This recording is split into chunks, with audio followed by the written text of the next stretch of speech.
नमस्कार मंडळी, welcome back to my channel. मी शिवानी तुम्हा सर्वांचं माझ्या यूट्यूब चॅनलवर अगदी मनापासून स्वागत करते. बऱ्याच जणांना चपाती करता येत नाही, ती लाटता येत नाही किंवा चपाती करायचा कंटाळा येतो. कारण चपाती करायचं म्हटलं की मग कणिक मळायची, ती चांगली भिजली की गोळे करून पुन्हा लाटायचे, भाजायचे, खूप मोठी प्रोसेस किंवा अगदी नको असं वाटतं. त्याविना मस्तपैकी गव्हाच्या पिठापासून ही हेल्दी रेसिपी अगदी झटकीपट 5 मिनिटात बनवू शकता.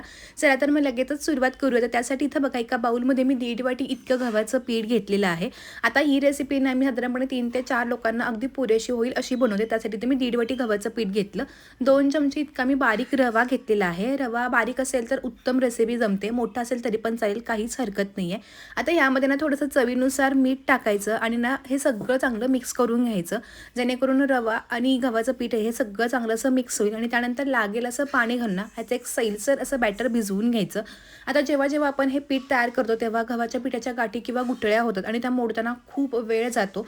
म्हणून मी एक टिप तुम्हाला सांगते की थोडं थोडं पाणी घालायचं आणि पटकन मिक्स करून घ्यायचं, म्हणजे गाठी होत नाहीत. तुम्ही जर एकदाच पटकन पाणी टाकाल ना तर काय होतं की पाणी जास्त आणि मग पीठ कमी झाल्यामुळे त्याच्या गाठी बनतात आणि त्या मोडायला खूप वेळ जातो आणि मग रेसिपी करायलाच नको वाटते. त्यामुळे ही टिप नक्की लक्षात ठेवा. थोडं थोडं पाणी घालून एक चांगलं सैलसर असं पीठ तयार करून घ्यायचं. आता पाण्याचं एक्झॅक्ट प्रमाण मी किती वापरलं हे तुम्हाला मी व्हिडिओच्या शेवटी सांगेन, कारण ह्याला पाण्याचं प्रमाण असं परफेक्ट नसतं. नंतर मी तुम्हाला एक्झॅक्ट प्रमाण सांगेनच. तुम्ही जर चॅनलवरती नवीन असाल आणि अजून चॅनलला सबस्क्राईब केलं असेल तर चॅनलला सबस्क्राईब करून त्या फुल बेल बटनला क्लिक करायला पण विसरू नका, जेणेकरून माझं असे छान छान व्हिडिओज तुम्हाला रोज पाहायला मिळतील. आणि जर तुम्हाला कुठला स्पेशल व्हिडिओ बघत असेल तर त्याचं नाव मला कमेंटमधून सांगा, मी तो पण व्हिडिओ लवकरात लवकर बनवून तुमच्यासमोर घेऊन येईन. आता बघा, अशा पद्धतीनं पीठ जे आहे ते चांगलं मिक्स करून घेते. आता ही रेसिपी बनवायला फारसा काही खर्चिक सामान आणावं लागत नाही, कोणतंही वेगळं मसाले किंवा वेगळं साहित्य लागत नाही. त्यामुळे घरच्या साहित्यात असल्यामुळं तुम्हाला वाटेल त्यावेळी तुम्ही ही रेसिपी बनवू शकता. त्यामुळे ही रेसिपी माझ्यासाठी फुलप्रूफ रेसिपी आहे. मला बऱ्याचदा चपाती करायचा कंटाळा येतो, मग काय बनवायचं तर नाश्त्यासाठी किंवा संध्याकाळच्या जेवणासाठी ना गरमागरम ही रेसिपी बनवून नेते. सगळे अगदी खुश होतात. आता बऱ्याच जणांनी कमेंट केलं की ताई तू जेव्हा रेसिपी दाखवतेस त्यावेळी ती बऱ्याच वेळा येतात पण आमच्या रेसिपी चुकतात, म्हणून मी अजिबात व्हिडिओ स्किप न करता हा संपूर्ण व्हिडिओ घेऊन थोडासा फास्ट फॉरवर्ड हा मी व्हिडिओ केलेला आहे. पीठ चांगलं भिजू दे, ह्यासाठी आपण एक 5 ते 7 मिनिटं असं साईडला ठेवून पुढची कृती करूयात. तर इथं एका छोट्या पॅनमध्ये बघा 1 चमचा इतकं तेल घातलं. आता रेसिपीला फारसं तेल लागत नाही, त्यामुळे तेलाचा वापर जास्त करू नका. तेल चांगलं गरम झालं की 1 चमचा जिरे, 1 चमचा मोहरी घालायचे. आता रेसिपी करते विना जिरे मोहरी चांगले फुलले गेलेत ना तर त्याची खमंग फोडणी आपल्या संपूर्ण रेसिपीला लागते. त्यामध्ये अर्धा इंच खिसून घेतलेलं आलं आणि 4 ते 5 लसणाच्या पाकळ्या मी खिसून घेतल्या होत्या, तर त्या घातल्यात. आलं लसूणचा फ्लेवर आहे ना तो खूप सुंदर लागतो आणि त्यामुळे चवीला अगदी भन्नाट रेसिपी अशी लागते. हे सगळं तेलावरती 2 मिनिटं परतवून घेतलं. त्यामध्ये आता 2 ते 3 हिरव्या मिरच्या बारीक चिरून घेतल्या होत्या. लहान मुलं जर खाणार असेल तर तुम्ही हे थोडंसं स्किप पण करू शकता. त्यानंतर बारीक चिरून घेतलेला मी कांदा घातला. हे सगळं परतवून घ्यायचं. आता जर तुम्हाला ही रेसिपी आणखीन जास्त हेल्दी करायची असेल, तुम्ही यामध्ये खिसून घेतलेला गाजर, बारीक चिरून घेतलेला कोबी किंवा बऱ्याच अशा वेगवेगळ्या भाज्या घालता, किंवा जर तुम्हाला पालेभाज्या घालायचं तुम्ही अगदी बारीक चिरून पण पालेभाज्या इथं वापरू शकता, जेणेकरून ती जास्त हेल्दी होईल. कुणाला कळणार पण नाही की ह्यामध्ये इतक्या भाज्यांचा वापर केला.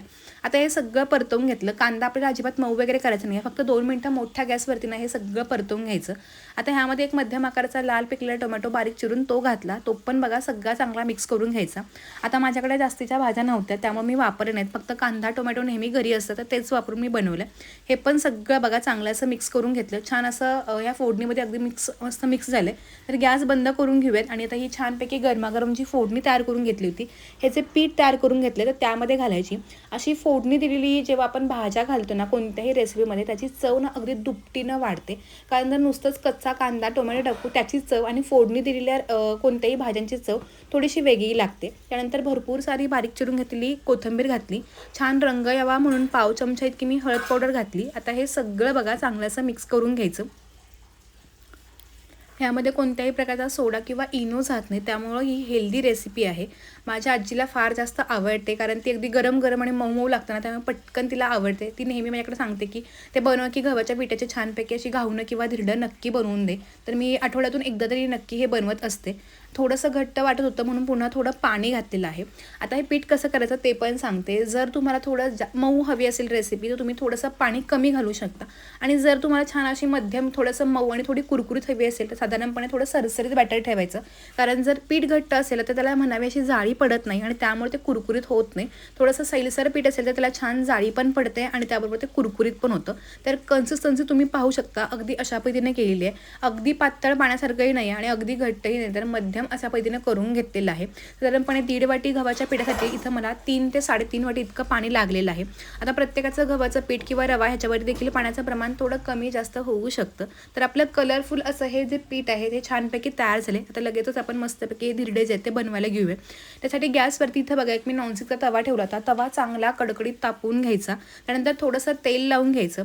आता जेव्हा जेव्हा धिरडे करतो आणि त्यामध्ये सोडा नसतो त्यावेळी लक्षात ठेवा ते तवा जो आहे तो चांगला कडकडीत तापला पाहिजे. पीठ पुन्हा सगळं चांगलं मिक्स करून घेतलं आणि अशा पद्धतीने आता हे बघा छानपैकी धिरडं घालून घ्यायचं. याला छान जाळी पडते. तवा कडकडीत तापल्यामुळं काय होतं, पटकन अशी मस्त छान अशी एकसारखी जाळी पडते. आता गॅस जो आहे तो थोडा मध्यम करायचा आणि झाकण ठेवून 2 ते 3 मिनटं वाट बघायची. म्हणजे काय होतं, वरची जी बाजू आहे ना ती पटकन अशी शिजते. 2 ते 3 मिनिटानंतर मी झाकण काढून घेतले. वरची बाजू बघा छान कोरडी झाली. कांदा, टोमॅटो, कोथिंबीर, हिरवी मिरची अगदी मस्त दिसते. वरून थोडंसं तेल आणि कडेनं पण थोडंसं तेल सोडून घ्यायचं आणि आता बाजू पलटी करून घ्यायची. म्हणजे मस्तपैकी अशी जाळी पण पडते आणि दोन्ही बाजूनं भाजल्यामुळे हे धिरडं खायला पण खूप मस्त लागतं. अगदी चविष्ट आणि खमंग लागतं. कोणतीही भाजी लागत नाही, चटणी लागत नाही, नुसतेच खायला पण खूप छान लागतात. बऱ्याचदा भाजी वगैरे केलेली असेल आणि चपात्या लाटायला नको असेल ना तर त्यावेळी पण करू शकता. किंवा सकाळच्या नाश्त्यामध्ये ना आता काहीतरी वेगळं खावंसं वाटतं, पोहे उपमा तर आपण रोजच करतो, त्यावेळी काय करायचं तर मस्तपैकी गव्हाच्या पिठाचे असे हेल्दी धिरडे करून द्यायचे. सगळ्यांना आवडतील, पोट भरेल पण मन बनाने अशी रेसिपी आहे. आणि जर तुम्ही ही रेसिपी करून बघितली, तुम्हाला आवडली तर मला कमेंट करून सांगायला विसरू नका. पुन्हा एक छान तुम्हाला धिरडं घालून दाखवते. पुन्हा तेल लावून घेतलं, गॅस मोठा केला, पळीवरून बॅटर घातलं. आता गॅस मध्यम करायचा आणि झाकण ठेवायचं.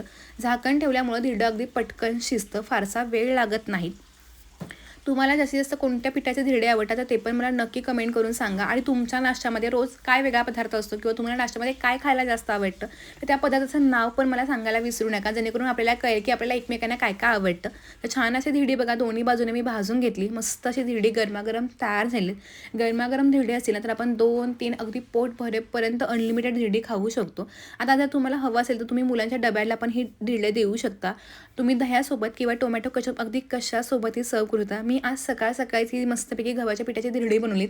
मस्तपैकी कोवळे उन्हाची तिरीप आणि त्यासोबत गरमागरम ही गव्हाच्या पिठाची धिरडी अप्रतिम असा बेत होतो. मला प्रचंड आवडते. तुम्ही पण नक्की करून बघा आणि रेसिपी आवडली असेल तर चॅनलला सबस्क्राईब करायला विसरू नका. तोपर्यंत धन्यवाद. Bye bye.